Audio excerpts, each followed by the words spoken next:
आहान Raizada.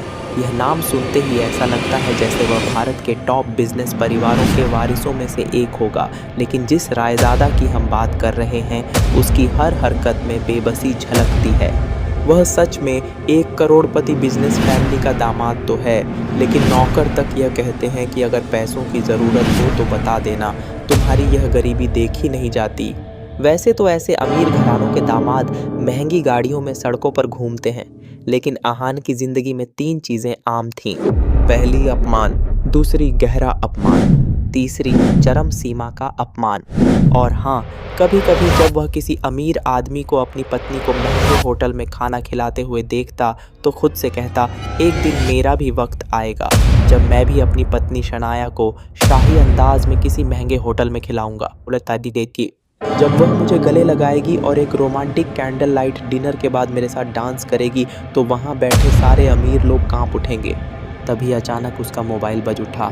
Screen पर शगुन का नाम चमक रहा था। सारे सपने चकनाचूर हो गए। शगुन आहान की पत्नी शनाया का चचेरा भाई, जो हर वक्त उसे नीचा दिखाने की कोशिश करता था। आहान ने फ़ोन की स्क्रीन देखकर नाक भौं चढ़ाई और कुछ देर सोचकर फ़ोन उठा लिया। शगुन हंसते हुए, मेरे प्यारे जीजा जी, आप तो फ़ोन ही नहीं उठाते। खैर छोड़ो सब बातें, एक काम करो, साहू ज्वेलर्स पर मेरा एक नेकलेस रखा हुआ है, मालिक को मैंने पहले ही बता दिया है। वहाँ जाओ, नेकलेस ले आओ और मेरे घर आ जाओ। आहान, शगुन मुझे बैंक जाना है। शगुन हंसते हुए, ये अकड़ किसी और को दिखाना। वैसे भी जीजा जी, आपको हमारी फैमिली के टुकड़ों पर ही जीना है, तो जितना कहा जा रहा है उतना करो। और हाँ, नेकलेस के साथ 10,000 रुपये भी मिलेंगे, वह भी लेकर आना। और देखो, एक भी रुपया कम नहीं होना चाहिए। आहान, शगुन, मैंने आज तक चोरी नहीं की है और अगर तुम मुझ पर इतना शक कर रहे हो तो कोई नौकर भेज दो। शगुन गुस्से में, ज़्यादा बहस मत करो, जो कहा है वो करो वरना नुकसान तुम्हारा ही होगा। फ़ोन कट गया। आहान बेमन से बाथरूम गया, जल्दी से तैयार हुआ। उसकी अलमारी में बस 2 जोड़ी पुराने कपड़े थे। उसने उनमें से सबसे साफ कपड़े पहन लिए। जैसे ही वह बाहर आया, उसने देखा कि उसकी सास यामिनी गिल अपनी सहेलियों के साथ पार्टी में व्यस्त थी। तभी यामिनी जी की एक सहेली बोली, यार मेरी चप्पल की बेल्ट टूट गई, अब घर कैसे जाऊं? यामिनी जी बोली, अरे चिंता मत करो, मैं किसी नौकर को कह देती हूँ। लेकिन उनकी सहेली बोली, मुझे नौकरों पर भरोसा नहीं है, मेरी चप्पल महंगी है, एक बार टूट जाए तो मैं दोबारा नहीं पहनती। लेकिन क्या करूं, घर भी जाना है। यामिनी जी की नज़र आहान पर पड़ी और उन्होंने कहा, ये लो, तुम्हारा काम हो गया। नौकर नहीं है, लेकिन नौकर से थोड़ा ऊपर का आदमी ज़रूर है। सहेली, यामिनी, दामाद से यह सब काम कराना ठीक नहीं लगता। यामिनी, अरे यह इन कामों में मज़ा लेता है। वैसे भी अगर आप लोगों को भी कोई काम हो तो बताइए, यह कर देगा। आखिर दामाद है, कोई बादशाह थोड़ी है।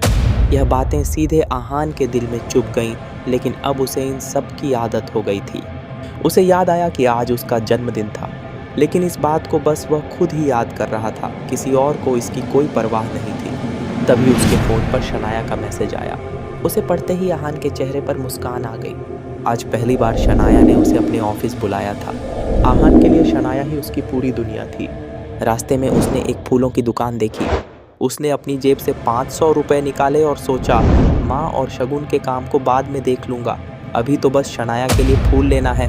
आज वह पहली बार गिल कंस्ट्रक्शन कंपनी जा रहा था, लेकिन जैसे ही वह वहां पहुंचा, देव मल्होत्रा नाम का आदमी उससे टकरा गया।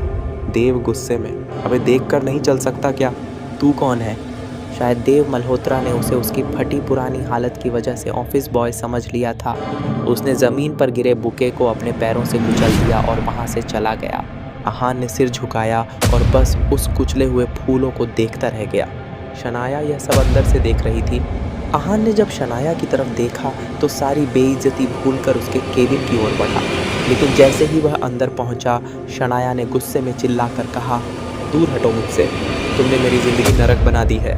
आहान हक्का बक्का रह गया। शनाया गुस्से में, पापा ने ज़बरदस्ती हमारी शादी करवाई थी, तुम कभी मेरे लायक थे ही नहीं। आज भी मैं तुम्हें अपना पति कहने में शर्मिंदा महसूस करती हूँ। मुझे नहीं पता कि मैंने किस जन्म के पाप किए थे जो तुमसे शादी हुई। आहान की आंखों में आंसू आ गए, लेकिन शनाया ने उसकी तरफ ध्यान नहीं दिया। बाहर निकलते हुए उसने ज़मीन पर पड़े फूलों को ठोकर मारी और गाड़ी में बैठकर अपने क्लाइंट के साथ चली गई। तभी एक काली गाड़ी आकर आहान के सामने रुकी। उसमें से एक अधेड़ उम्र का आदमी उतरा। आहान उसे देखकर चौंक गया। वह आदमी सीधे आहान के सामने का आदमी उतरा। आहान उसे देखकर चौंक गया। वह आदमी सीधे आहान के सामने आकर बोला, यंग मास्टर, एशिया की सबसे बड़ी कंपनी रायजादा ग्रुप और उसकी अरबों की बिजनेस एम्पायर आपका इंतजार कर रही है। अब वक्त आ गया है कि आप अपने हक का साम्राज्य संभालें। आखिर यह आदमी कौन था? शनाया आहान से ऐसा बर्ताव क्यों कर रही थी? आहान की जिंदगी में आगे क्या होने वाला था?